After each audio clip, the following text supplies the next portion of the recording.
അൻപുകൊണ്ടും സമരവൻപുകൊണ്ടും പതറാത്ത മനസ്സിലെ കനലുകൊണ്ടും നമ്മളൊന്നിച്ചാൽ നിലയ്ക്കാത്ത നിർത്താത്ത വർഗീയ ഭരണങ്ങളില്ല തന്നെ. അൻപുകൊണ്ടും സമരവൻപുകൊണ്ടും പതറാത്ത മനസ്സിലെ കനലുകൊണ്ടും നമ്മളൊന്നിച്ചാൽ നിലയ്ക്കാത്ത നിർത്താത്ത വർഗീയ ഭരണങ്ങളില്ല തന്നെ. നോക്കുദൂരെ ഏറെ ദൂരെയല്ലാത്തൊരു വഴിവിളക്കിന്നരുണശോഭ കാണാം. ഇരുളു നീങ്ങും ഭയമതകലെ മാറും ഇവിടെ വർഗസമരത്തിന്റെ ജ്വാല പടരും. അണയാത്ത നാളങ്ങളെ ഇടറാത്ത ഈണങ്ങളെ ഉയരുന്ന മേഘങ്ങളെ വിരിയുന്ന വർണ്ണങ്ങളെ പുതിയ കാലത്തിന്നു പൊരുതാൻ കിനാതരും പോയ കാലത്തിന്റെ താരങ്ങളെ നിങ്ങൾ കൊളുത്തുന്ന പന്തങ്ങളിൽ വന്നു പെരുകി പെരുക്കുന്ന പുതുപൂക്കളെ അൻപുകൊണ്ടും സമരവൻപുകൊണ്ടും പതറാത്ത മനസ്സിലെ കനലുകൊണ്ടും നമ്മളൊന്നിച്ചാൽ നിലയ്ക്കാത്ത നിർത്താത്ത വർഗീയ ഭരണങ്ങളില്ല തന്നെ.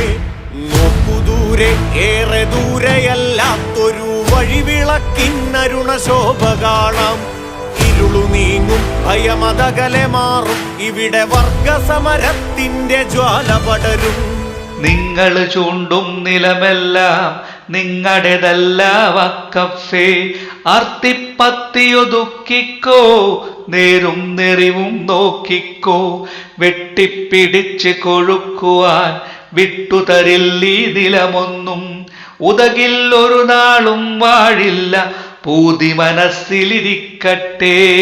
നിങ്ങൾ ചൂണ്ടും നിലമെല്ലാം നിങ്ങളുടേതല്ല വഖഫേ. അർത്തിപ്പത്തിയൊതുക്കിക്കോ നേരും നെറിവും നോക്കിക്കോ. വെട്ടിപ്പിടിച്ച് കൊഴുക്കുവാൻ വിട്ടുതരില്ലീ നിലമൊന്നും. ഉതകില്ലൊരു നാളും വാഴില്ല പൂതി മനസ്സിലിരിക്കട്ടെ.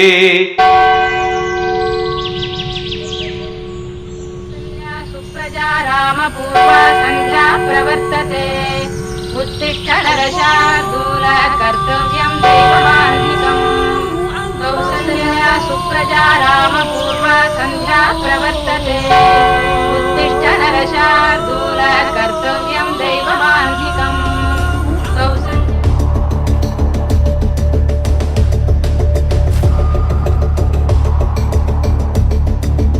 എടോ തൊമ്മ, തന്റെ മോക്കട ജർമ്മനി പോക്കെന്തായി? എന്ത് പറയാനാ ജോപ്പ, കാശ് വേണമല്ല. ആധാരം വെച്ച് ലോൺ എടുക്കാനായിട്ട് ബാങ്കിൽ ചെന്നപ്പോ അവര് പറയണേ നിങ്ങളുടെ ഭൂമി വക്കപ്പിന്റെ ലോൺ തരാൻ പറ്റൂലെന്ന്. അത് ശരി.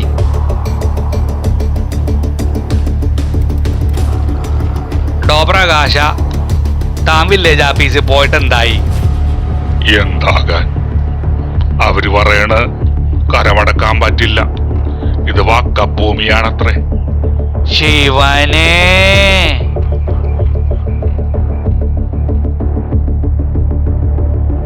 സാറേ, എനിക്ക് പെരപുതുക്കി പണിയാൻ ഒരു ഹൗസിംഗ് ലോൺ വേണം. ആ, ലോണൊക്കെ പാസ്സാക്കാം. നിങ്ങൾ ആദ്യം പോയി വഖഫ് ബോർഡിൽ നിന്ന് ഒരു NOC വാങ്ങി വാ.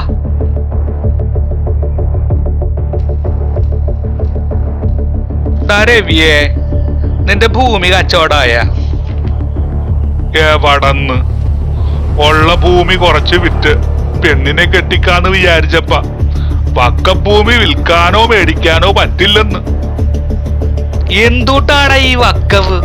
കുറച്ച് നാളായി കേക്കണ്. ഇതെന്താ വെള്ളരിക്കാ പട്ടണോ? നമ്മുടെ നാട്ടിൽ നമ്മ തന്നെ പിച്ചക്കാരാ? ഒരു വക്കപ്പ്.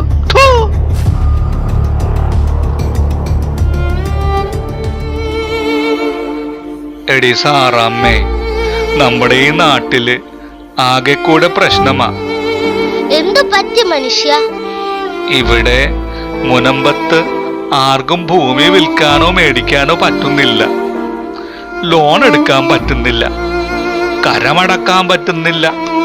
പലരുടെയും പഠനം മുടങ്ങി, കല്യാണം മുടങ്ങി, വീട് പണി മുടങ്ങി.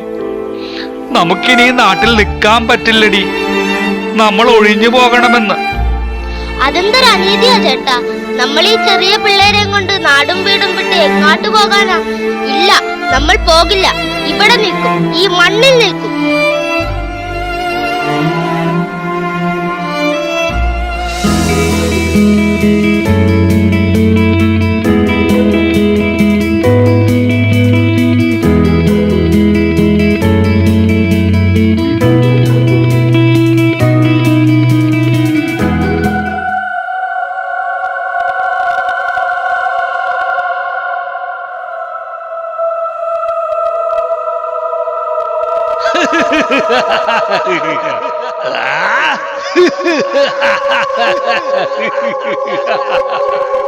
അയ്യോ അമ്മേ, ഓടിയോ. എന്താ? എന്തു പറ്റി? അവിടെ ഇത് വഖഫ് ഭൂമി. ഒഴിഞ്ഞു പോ.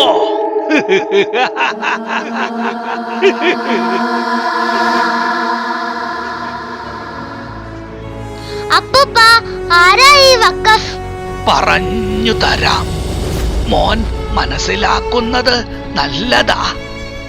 947 ഇന്ത്യക്ക് സ്വാതന്ത്ര്യം കിട്ടിയ കാലത്ത് ഇന്ത്യ രണ്ടായി വിഭജിക്കപ്പെട്ടു. പാകിസ്ഥാൻ, ഇന്ത്യ. കുറെ മുസ്ലിങ്ങൾ പാകിസ്ഥാനിലേക്ക് പോയി. അങ്ങനെ കുറെ ഭൂമി അന്യാധീനമായി. മുസ്ലിങ്ങൾ ഉപേക്ഷിച്ചു പോയ ഭൂമിയൊക്കെ കൈകാര്യം ചെയ്യാൻ 954 നെഹ്റു കൊണ്ടുവന്നതാണ് വഖഫ് ബോർഡും നിയമവും. ഇടയ്ക്കൊക്കെ നിയമഭേദഗതി വരുത്തി ഇപ്പോ അതൊരു രാജവെമ്പാലയായി സുപ്രീം കോടതിക്കും മുകളിൽ നിൽക്കുന്നു. ഈ വഖഫിന് ഇവിടെ മുനമ്പത്ത് എന്ത് കാര്യം അപ്പൂപ്പ? അതോ, വഖഫ് നിയമപ്രകാരം ഒരു പ്രദേശം വഖഫിൻ്റെതാണ് എന്ന് അവർ അവകാശപ്പെട്ടാൽ നമുക്ക് അത് വിട്ടുകൊടുക്കേണ്ടി വരും, ഒഴിഞ്ഞു പോകേണ്ടി വരും. അപ്പോ ഇവിടെ പോലീസും പട്ടാളവും കോടതിയൊന്നുമില്ലേ? അതെല്ലാം നോക്കുകുത്തികൾ. അന്തിമ തീരുമാനം വഖഫിൻ്റേത് എന്നാണ് നിയമം. ദേ അച്ഛൻ വരുന്നുണ്ടല്ലോ. ഈശോ മിശിഹായിക്ക് സ്തുതിയായിരിക്കട്ടെ അച്ഛോ. സ്തുതിയായിരിക്കട്ടെ, സ്തുതിയായിരിക്കട്ടെ.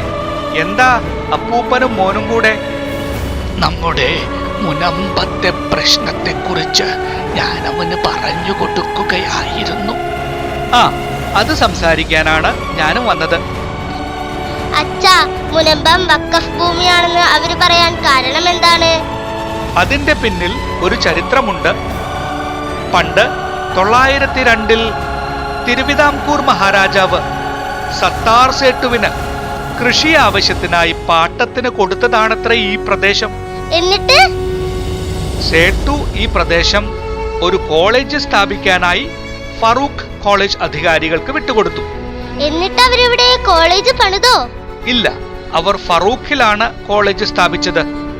അപ്പോ ഈ പ്രദേശം?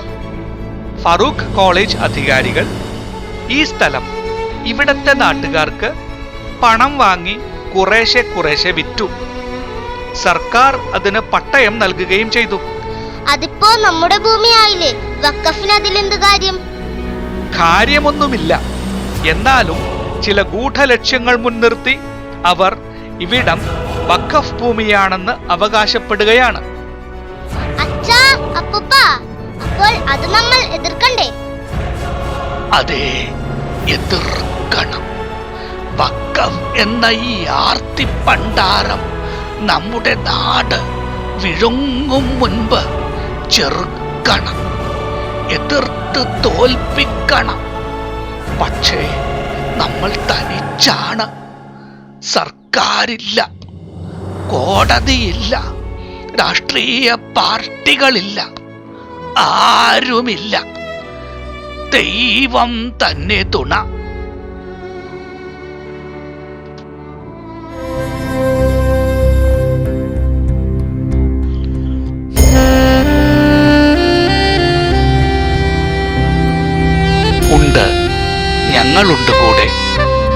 മനസാക്ഷി മരവിച്ചിട്ടില്ലാത്ത പൊതുസമൂഹമുണ്ടുകൂടെ. ഇന്ത്യ ജയിക്കണം, ഭരണഘടന നിലനിൽക്കണം, ഓരോ പൗരന്റെയും ജീവനും സ്വത്തും സംരക്ഷിക്കപ്പെടണം, സമാധാനത്തോടെ ജീവിക്കാൻ കഴിയണം.